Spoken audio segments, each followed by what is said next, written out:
I think I might have a hard time with this one. Do you think? I think with this, there's a bit of a split for me in how I like to think I am, and then maybe the reality of it. Okay. So Yeah. I like to think that I'm somebody who goes, yeah, I know I can't change people. Yes, I know we all have different views and approaches, and I respect all views and approaches. That's what I want to say because sometimes I do feel like that. Yeah. But of course, I'm somebody who still has judgments. And really, any time we might be thinking somebody shouldn't do that, then we're right in this. But is there hang on, there's a difference here between maybe thinking that's not okay and wanting them to change. There's a difference between what? There's No, a just say it difference again. between like Yeah. seeing somebody's behavior or attitude and going, I don't think that's Ah, okay, versus actively wanting them to change. And I think that's an important yes. distinction. Huge. And I think it answers the question, should we stop trying to get people to change? Because maybe what we're assuming getting people to change, like we don't have to necessarily abandon our opinions or our boundaries. I think it brings a boundary question in. But can we stop believing that change is possible for them rather than hoping? Like hoping versus I'm waiting for it to happen. It reminds me of weight loss too. Sometimes people are like, I can't release the desire to lose weight, which you don't have to do, but there's a difference in like, can I stop pursuing that so actively or letting it drive the bus? Yes, and actually, anecdotally speaking, I'll use my dad as an example. For years, wanting him to change or wanting him to be different and having ideas about that. And then when I stopped wanting him to change, I swear he changed. I would swear it, Well, like things he would actually say and do things that he wouldn't do before. But how does that even happen? Either something is being communicated in the unconscious or it was already there and my biases yeah. blocked me from seeing it. I suspect there's potentially a bit of both going on. Yeah. Ironically, my father is the place that I would go to here as well. And maybe it's like I don't know that we're one static thing. I mean, maybe sometimes we can be, but I find that there's times where I have more flexibility with my dad and we'll have conversations where I'm like, he's saying what he's saying.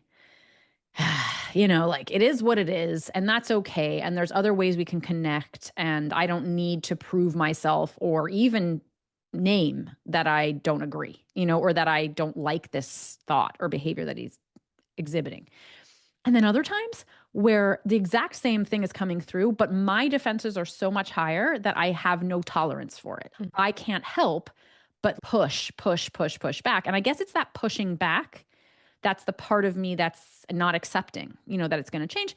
Or is it? Is it the part of me that's not accepting something? Or is it the part of me that's standing up for myself? And I think that's fuzzy. Like, what's the difference between, to go back to your original question, naming something, having a boundary, articulating your point, defending yourself versus not accepting somebody? Well, you say defending yourself. Byron Katie would say defense is the first act of war. Fine. I'm all right with that. Not true. Wait a minute. Talk me through this. I've always had a problem with Byron Oh no, Katie. don't pull it apart. I won't be able to hold it together. Okay. No, Well, basically, the first act of war is normally somebody believing they're justified in some kind of defense. then you have got to ask where the defense started. Can I give an actual example here? Would it be helpful? So the other day, it was Easter. I know that won't be contextual and when this comes out. My parents live in a different state. So we have never seen them for Easter since I've had kids because they're always in Florida. So my brother was here and my sister-in-law and their daughter and my in-laws were here. And it was a weekend full of house guests. I hosted the holiday, I cooked for the holiday. I had a lot going on. My kids never called my parents to say happy Easter. Actually, we did call them in the morning and there was no answer, but apparently there was a glitch, whatever.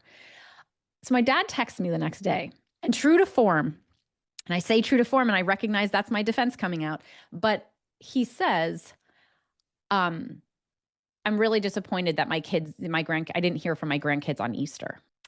And at which point I got defensive because there's a guilt trip history here. And they didn't call because I think they, in my mind, and I get story, like they were testing to see if we would when they could have easily called. I think my dad was lonely on Easter, realizing his family wasn't around and needs a place to put that. On the other hand, I can also accept that my kids didn't call him on Easter. I also have the perspective that, like, my kids call him other days of the week and the year. It's not a big deal to me. It's not one of my values to call somebody on Easter. But I took that statement as the first act of war rather than my own defense, which came through afterwards as my, like me being defensive, which I was. And admittedly, I was. And I also understand I could have answered his statement differently. And in not doing that, I am expecting him to change. Like there is something about my response being defensive and saying that statement doesn't feel good to me. That was saying that what he was saying is not cool and I want it to change. Like I don't accept the guilt trip. But I also feel really right about that. And I understand the implications of being right and wrong and there isn't one, but I do feel that way. And to me, his was the first act of war. Well, it takes two sides to war. Otherwise, it's just attack, right? You can have attack without war, Sure. right? But I will fight So, back. yeah, what are the wars that we're getting into that we don't need to be in? There could be a case to say, I'm quite happy to be in a war. And if Yeah. that's not quite happy, but I'm fine with it and that's okay. Yeah. Fine. I'm not turning it into a moral thing. I guess in situations where, that's causing us pain, because your dad said, I feel disappointed that my grandkids didn't call me on He Easter. actually didn't say that. Oh, what did he say? What was it verbatim? Maybe I put that more kindly. So let's say I sent you a message. Let's say I'm a friend. You don't have any of the history that you have with your dad, but maybe I'm your kid's godparent because you know how great I am with kids. And My kids, by the way, miss you. Like, why don't you really, podcast with Sarah anymore? I'm like, I do. We do it once a month now. but if I were to say, oh, it would have been really nice to have heard for the kids on my birthday, Yeah. how might that have landed differently? Well, I think there'd be a part of it that would have landed the same, and there would have been definitely a part of it that landed differently. I think what would have landed the same would have been my own defenses, like my own ego would have been wounded a little bit, and that is mine, and I accept that. But what's different is the history. And I recognize that what I'm doing is bringing a history and I'm bringing a story to this. However, I guess the point that I'm making is that I feel sometimes that that's worth doing. Like, I think that bringing a story in is sometimes, it almost feels like a little bit gaslighty to say, oh, there's no story behind this. There's no history of repeated guilt tripping. There is that factor. And that factor is actually what I'm really speaking to. If you called it out and just responded with a question, is this a guilt trip? I did. I did. And what was the response? And he said, it's not a guilt trip. It's not a guilt trip. He also said in there, he started saying, are you raising cats? By that to mean, I know that the listener may not have a history and you might not even remember, but you know how my dad calls me a cat. He calls me a cat because he doesn't think I'm affectionate enough. Okay. So there was coming out. Yeah. At which point I was like, this is a guilt trip. And then I screenshotted a guilt trip and sent it back to him. Why do you think he wants to put you on a guilt trip? Because he wants to assuage his own feelings of loneliness. And like, I think he does have guilt actually about being away from the family. And I think that he can't tolerate that. And he gives it to me. And that's what he's done my entire life and our entire lives. And that's what I'm talking about. Like, that's what I'm saying when we're talking about wanting someone to change. I'm not talking about this conversation. I'm talking about my father's repeated assignment of his own emotions to me in this case. And I don't know. My answer is no. And I said to him, I'm not here for this anymore. Like, you're guilt tripping me and I'm not here for this anymore. I think what you're describing is what we often do as human beings when we can't figure out our emotions. We project and all of that. When you say he's giving it to you, there's an implication there that you have to take it. And this is the idea of stepping to the side. You see straight through it and you see straight through all the manipulation, guilt trip into this is his loneliness speaking. Yeah. And he can't express that.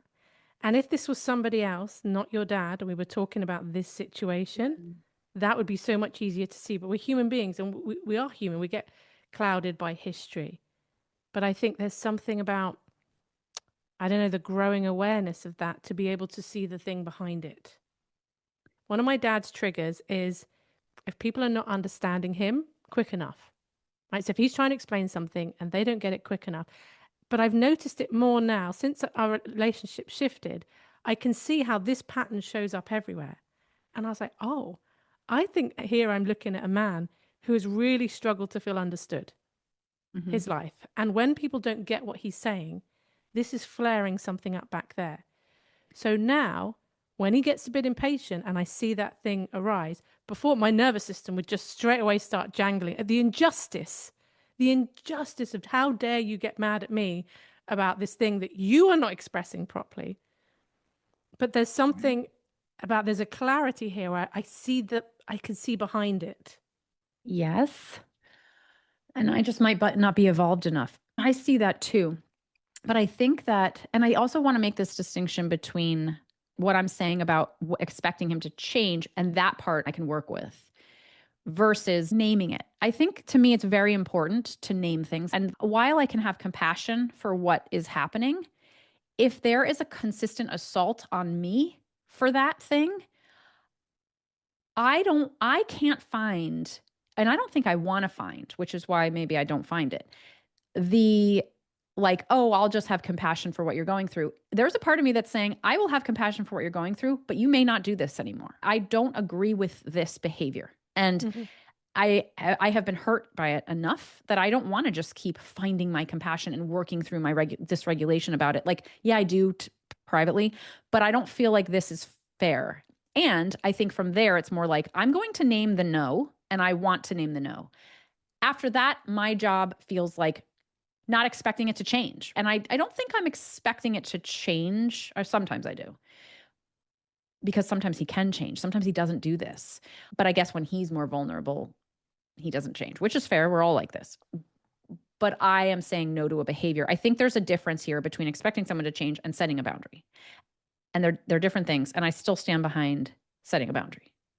Yeah, and the idea of finding compassion, I'm not, oh, I'm so noble. I just search for a way to be compassionate towards my dad. You know, as you're aware, I've had a major shift in my relationship with my dad that has just meant I've shifted and I'm just seeing things differently. It's that idea, and Eckhart Tolle talks about this a lot. We can only respond from our state of consciousness in the moment.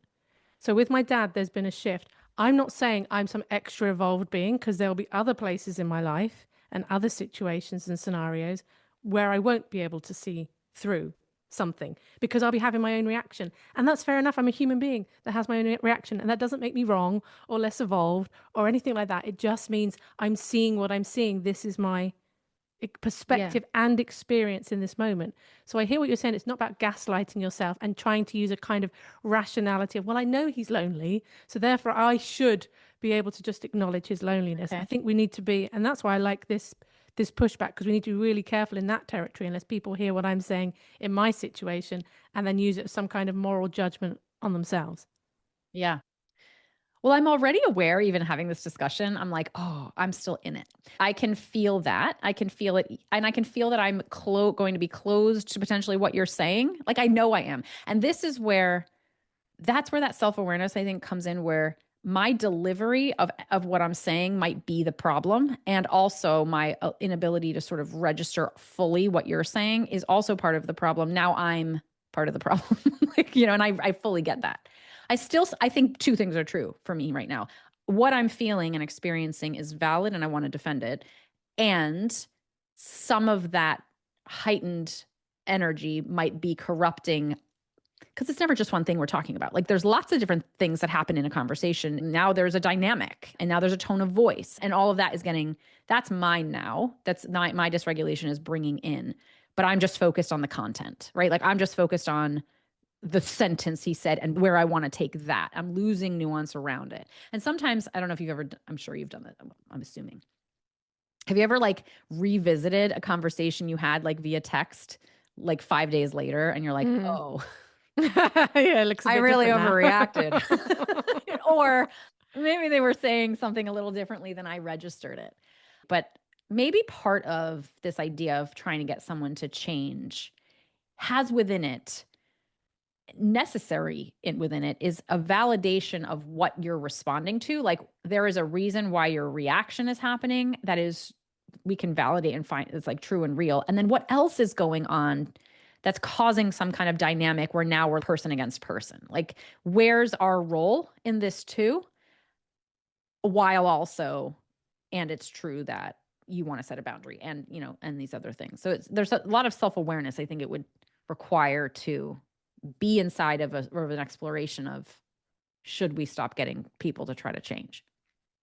Yeah, and I don't know if maybe it's helpful to share with the listeners what actually happened for me that made this shift, because what I'm hearing is, as the outsider, when I'm listening to you talk about your dad and he calls you a cat because of he's experienced you as withholding the warmth and affection that he wants, and so he's reacted in the way he has, which has only served to then create more distance, because it feels like a judgment and a criticism and Yeah. a pushback, and you end up in this dynamic. That with my dad, it was a meditation experience. There'd been a lot leading up to it, but the breakthrough was a meditation experience where it was like I zoomed backwards and I could see us both and I could see the dynamic playing out. And the dynamic I could see playing out was, without going into the specifics, he felt rejected by me and the family. So he got angry.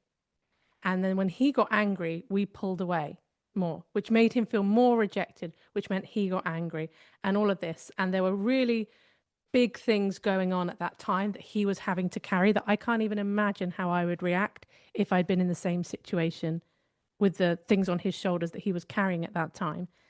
And in this zooming out state, I could just see, like the observer, like I can look at your situation with your dad. I saw it like that. I wasn't me. I was watching both sides. I could see what had happened. And I was just flooded with love and compassion for both of us. There was a whole physiological shift that was happening. This wasn't a rationalizing going, well, I can see this was probably happening and this was probably happening, which is what I can say to you. But that's not going to shift anything in a major way, because you're like, yeah, I've kind of thought about these things and that just makes sense to me up here. And I could see, what I saw was the innocence on both sides. And that was something I could never see before. Because when I was trying to work it out before I had this shift, I'm like, how do I move through this without gaslighting my own experiences of what I had? Right. I'm willing to be wrong, but how can I find a new way through without then trying to deny my own memories and experience? I couldn't find a way through that until I had this experience. And so and then I spent the next few days, I kept returning to that place to really kind of implant this felt sense before I even went and saw him and spoke to him about it. So then speaking to him about it, and I saw him when I said to him, I can't imagine how it must have felt too. And then I started crying and then he got teary. So we've had this sort of big emotional shift. So there are still things in his patterns, which he does. It's not changed him as a person, but it doesn't activate the same wiring in me that it did for most of my 43 years. Yeah. Well, part of that feels to me like the safety of his response to you being able to go to that place.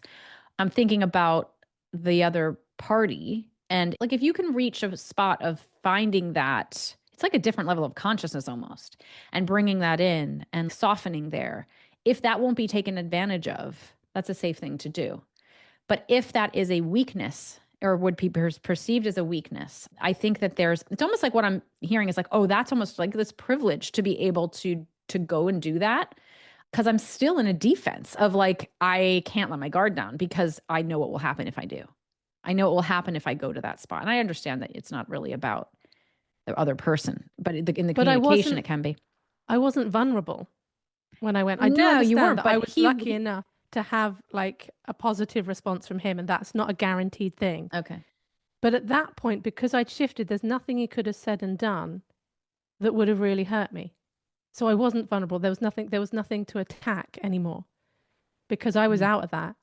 And what am I trying to say? I also see it over and over again that when one person shifts, and because we get in these dynamics, these patterns, when we communicate truly outside of our pattern, it's quite rare for someone else to stay in their pattern. I'm not saying it couldn't happen with certain psyches, but I think it's pretty rare. But we have to be fully out of it. Yeah. I admittedly, I think I'm good at this if we're talking about anyone else in the world. Of But when course. it comes to my dad, I find it very difficult to come out of it. And I recognize that. And that's where I will then, and this is where maybe it's like a management strategy that I have where I'm like, I know my own role here. I recognize what I'm not capable of. And that's how I've managed it is having more boundaries in conversation. That's how I've Mhm. had to do it because I will get really activated unless he comes in soft first. Then we can go into communication. But it's too many landmines in this relationship to be able to, I think, even access what you're saying. Like I can feel that. Mhm. But in other places, I can access it. Wait, why are we so invested though? And what does it say about us? Maybe maybe I need to work on like what does it say? What does it say about us if we can't do it? Like if Mhm. it feels so inaccessible. Well, what you're saying is if he was soft first, then I would step out of my pattern. Mm-hmm. And we don't know about the other way around. There's an assumption. Even still, well, first of all, I yes, there's an assumption based on experience, but I also think there's a power dynamic here, Mhm. and because of it, I don't feel that I can soften first. Yeah, that's okay. Yeah, that Let me say that differently. I feel like there's an intolerable sensation that comes up in my body when I think about softening first. That's not the same as I can't. Um, sure, but it doesn't feel safe to, let's put yeah. it that way. Hmm. Yeah, which is so valid and so fair. Yeah. And I think, we sort of touched on this when we were talking pre-recording, the external locus of control versus internal. I think sometimes I think maybe that I have more control than I do. And over, not control, more, Influence. yeah, but it's not even influence. It's like, and control feels like the wrong word. I'm not, but I truly believe that when I shift, reality shifts because that's my Yeah, experience. sure. Yes, that is true, I think. And that often when I've shifted, like things have just changed and happened. I guess there's a certain amount of willingness that has to come first, like Mm, willingness to want to do that, I think.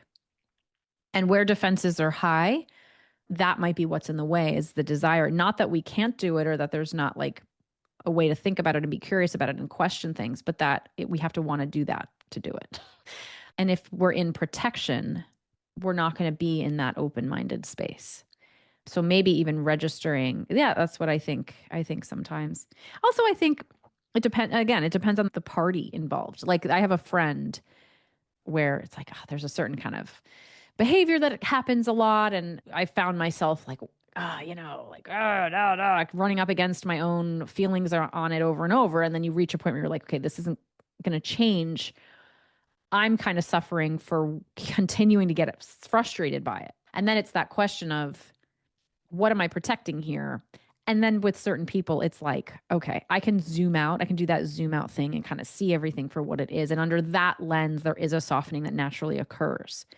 But with this friend, I don't feel unsafe to do that. I feel like, yeah, like I'm frustrated, but I can move beyond my own ego about that. I feel safe enough to zoom out. With my dad, I can't find it. I literally sit here talking to you through this and I feel something. Like I feel my body holding something, almost like I can't take a full breath.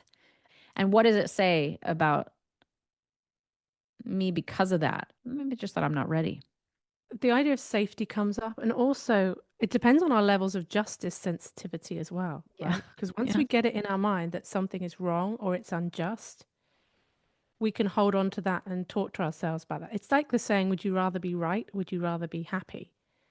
And people say, actually, maybe right. I'd rather be right because it feels like in order to do that, you have to gaslight Uh-huh. yourself. But Uh-huh. actually, it's often about holding two realities at the same time rather than, and our black and white thinking, especially when we're in a fear state or we're in our patterns or we're stressed or whatever it might be, our thinking, it's harder to be more flexible in our thinking and hold two truths at the same time.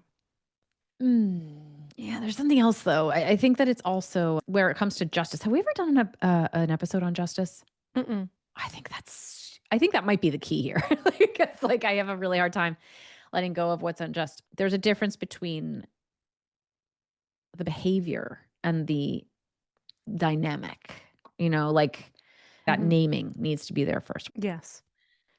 Yeah. And I think because there's that whole term justice sensitivity, which is often used. Have you heard of it as a No. neurodivergent trait? So it's an autistic neurodivergent trait that Great. tend to have, I don't know if it's ADHD as well, but certainly in the neurodivergent world, tend to have high levels of justice sensitivity, they call it, right? Which is obviously the sensitivity to justice versus injustice. And I would say that my sensitivity levels aren't that high. Oh, So that really? doesn't mean a justice at the level of human rights, like there's a level here. It's not like, oh, I don't care about justice. But I also have a kind of karmic life philosophy, if you like, that I don't necessarily think people need to pay for the thing that they just did in the short Yeah. period of Yeah. time. Sure. Because I do think what we do to others, we do to ourselves. We're the one carrying it. People Yeah. who Yeah. lash out, project, and push all their stuff out onto other people also suffer. They don't relieve themselves Right. from that. For that reason, I think maybe it's not even so much about justice sensitivity for me, but I have a view that I don't want you to pick too many holes in because Okay. it Well, I won't say serves a me. word. A view of like some kind of natural justice in the world. And I know Oh, people can I go, can but get what on board about with that. this? What about this and that? And of course, but if you go down the path too far, it doesn't make sense with something like that. So you can go, okay, why do some people have these lives Oh, full of yeah. like suffering and oppression and that kind of thing? Where's the justice in that? Do you know what I mean? So I Yeah. have to keep it small I and get it. personal as opposed to like I think this is some Yeah. kind of objective truth. This is what helps me in the smaller day-to-day interactions, interpersonal actions between people. Interesting. I actually don't disagree with you. I don't feel like everybody has to, first of all, pay for things like tit for tat. You're talking about karma a little bit too. Like, Mm. I don't disagree. And I also don't feel obsessed with like the justice. I feel like obsessed with the self-awareness about the justice, Hmm. to be Hmm. honest. I don't like, as long as you know it, as long as you can Yes. see it and acknowledge it, that's what I'm concerned about. Yes. But I also don't think that suffering is necessarily the karmic payback because that's the dangerous route to go down, right? It's to Oh, you're then say saying that, karmic? I thought you yeah. said comic Oh, no, the whole karmic. time. Okay. Yeah. Sorry, it's the accent. How do you say karmic? Karmic. I was like, you have a comic. Karmic. You said something about having a comic perspective, and I was like, oh, you just lighten it. I just find it I was like, that's hilarious. what I don't have. Okay, fair dues. No, Like that's maybe something I should karmic. pursue. Yeah.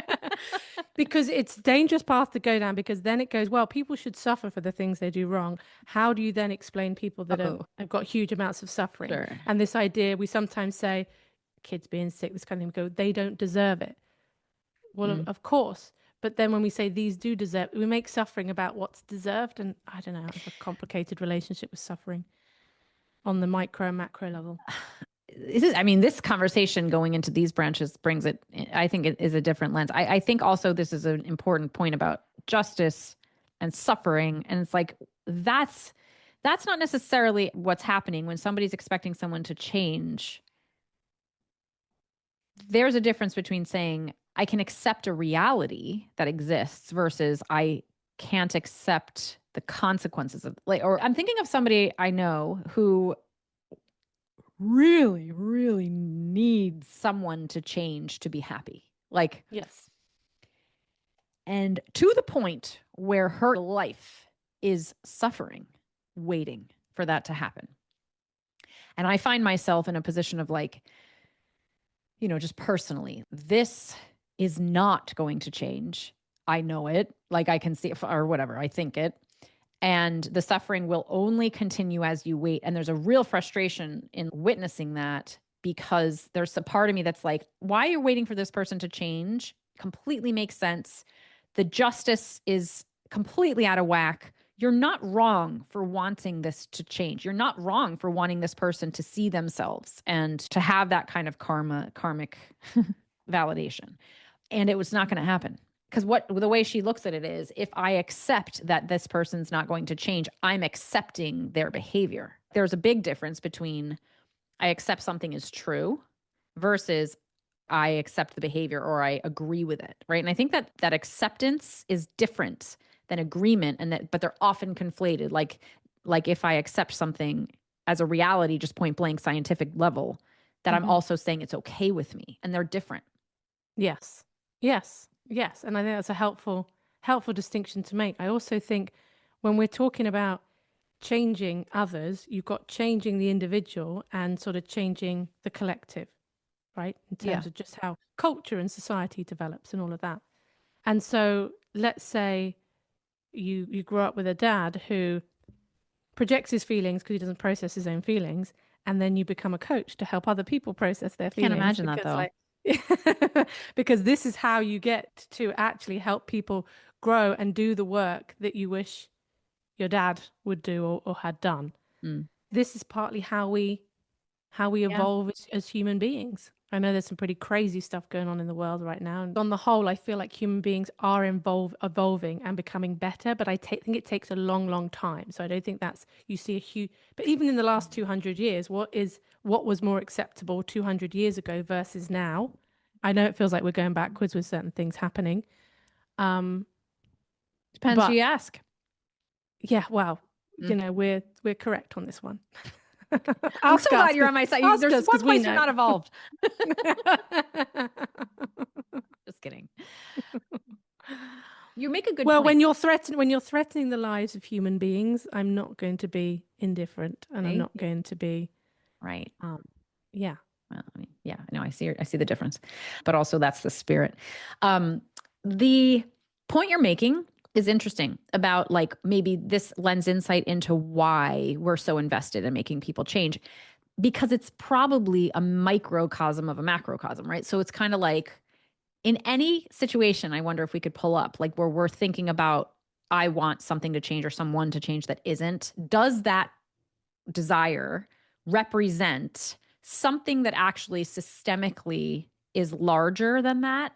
That is more about these more existential themes, like that it's simply representing. So when I'm talking about my dad, it's like it's not about that conversation. It's about men guilt tripping women. And maybe this is exactly what you're saying. I'm rephrasing it as I'm processing it, but the lack of accountability of one's own emotions and the way that that impacts us as a society in this little dynamic happening right now. And if you are somebody who's like, I see this kind of systemic problem impacting all of our lives and impacting the way that we function as a group, in this example, like I'm fighting for that. Like it's much bigger than the moment. It's much bigger than the two people we're talking about. It can connect to something much larger that maybe we as humans have an inherent instinct to fight for. And maybe that's how growth happens. Because of course, things are changing on the individual level and that shifts for a collective to shift and then vice versa. So maybe there's purpose in this. So maybe the instinct to defend or to fight for something that matters to us is much bigger than meets the eye, in terms of how we're assuming it in the relationship. But how do we function in a relationship without taking on the weight of the world? You know what I mean? Like there's two things happening. Is that what you actually just said? Or, what do you mean? No, I don't I feel think. like I just re-summarized what you were getting No. at. Or it's much smaller than that. Oh, go ahead. So we take the dynamic with you and your dad. You were not behaving the way he wanted you to behave, right? He wanted you to be a certain way, and that was just not your demeanor, your nature. Yeah. And so, because you didn't want that, there's a rejection, right? There's a rejection going on there somewhere. Not as a whole. I'm not saying he doesn't love you like that, Sure, but there's sure. a rejection. Yeah. You're not being fully accepted. Yeah. And is this the pain that we're all just carrying? Because we've all had that. Yeah. You know, Oh, that's what I'm saying. Just the other way. Like it's existential truth. It's Mhm. bigger than just this rejection. It's like the bigger feeling of human rejection that we're defending. Yeah, which on the individual level, is a small thing, It is a small thing. Yes. That's but what a I'm big saying. thing. Like, yeah. Is it big or is it small? I'm It's confused now. both. It's like this. That's what I'm saying. You got to hold. Like I think what we're responding to is bigger, but Mhm. it is actually smaller. But that's why it feels like that's why we can sit here and be like, why do I care so much? But it's like, well, but it's actually a much bigger thing we're probably responding to. Yeah, But how do we manage this very small relationship? yeah. We haven't done an episode on boundaries either, have we? I feel like that would be a good Did episode because how often is it like certain conversations, for example, or topics or themes that you always end up in a conflict about with that person, asking them not to talk about that around you or sort of banning conversations, that kind of thing. That I find that's a really interesting, murky yeah. boundary between other people's right to express themselves and Yeah. talk about what they might want to talk about Yeah. versus our need to protect ourselves from certain conversations or conflicts. Uh-huh. Yeah, I think you could get in the weeds with that one. It And can then, get in the weeds with that one. I feel like that's one I can see from both sides, yeah, yeah. most of the time. Except when the And other person's wrong. yeah, but it reminds me of like cancel culture too. We've got that. And what was the other one that we were going to do? Justice. Justice. Yes. If anyone has any thoughts on those, want to pop them in the comments, Yeah. let us know. And Yes. if we haven't already recorded them by the time we release this one, actually. Yeah, because we bump them around. Mm. If we can't make people change, what can we do instead? We can. That's a good question. Do you have an answer? Ping pong. I'm thinking about it actually in the moment. And of course, there's a part of me that's like, well, we accept that we can't change it. It's like, of course we do. Okay, fine, stuff. In the dysregulation, what do we do? I think we recognize that we're dysregulated. Like I have to recognize my own dysregulation and see that as part of the thing. I think there can be a call for boundaries if we understand that we're constantly getting dysregulated by something, that like there is a call to sort of like have a boundary for ourselves so that we can find our own center so that we can process this differently, however, whatever way we choose to do that. Because ultimately, there's something about it that's just like, well, we have to find a way to tolerate that. Like we just have to find a way to tolerate that. And yeah, that's my answer. I think there's a compassionate self-care response here in terms of when we are of the mind where, "Oh, I should just be able to accept this because I can't change it." I think there's something, and I think our conversation about our dads has hopefully illustrated that to an extent, that it's not always accessible to just get to a peaceful place of acceptance, to just decide, oh, I'm just going to accept this is just the way it is and I'm not going to let it affect me. If you can do that without emotional bypassing or shutting Yeah. yourself down, great, great, do it and let us know how you did it. But otherwise, Yeah. it's having that compassion even for your own reactions, which compassion isn't that you never shift perspective, but I feel like compassion needs to be the step between reaction and the shifting of Yeah. perception. Yeah. So compassion is not making yourself wrong. The compassion is trying to make sense of your own experience. You're responding away for a reason, yada, yada, yada. And then, okay, then after the affect has come down a bit, those are the times to look at perception if you want to, if Yeah. you think it's going to serve you. Again, I don't think this turns into a moral thing of what you should and shouldn't do. And that's the most unhelpful thing, I think. One of the most unhelpful things. One of them. One of them. So many unhelpful things. I would interject that like prior to compassion, in order for me to get to compassion, I would have to actually, I need to put less attention on it. I think that sometimes where there's something we want to change, the hyperfixation on that, because it's so activating, can become part of at least my problem where like I can't let it go. Like I can't let it go. I can't stop thinking about it because it means so much to me. And it's almost like my body is suggesting to me, I need to be paying attention to this. This is where anxiety would come in.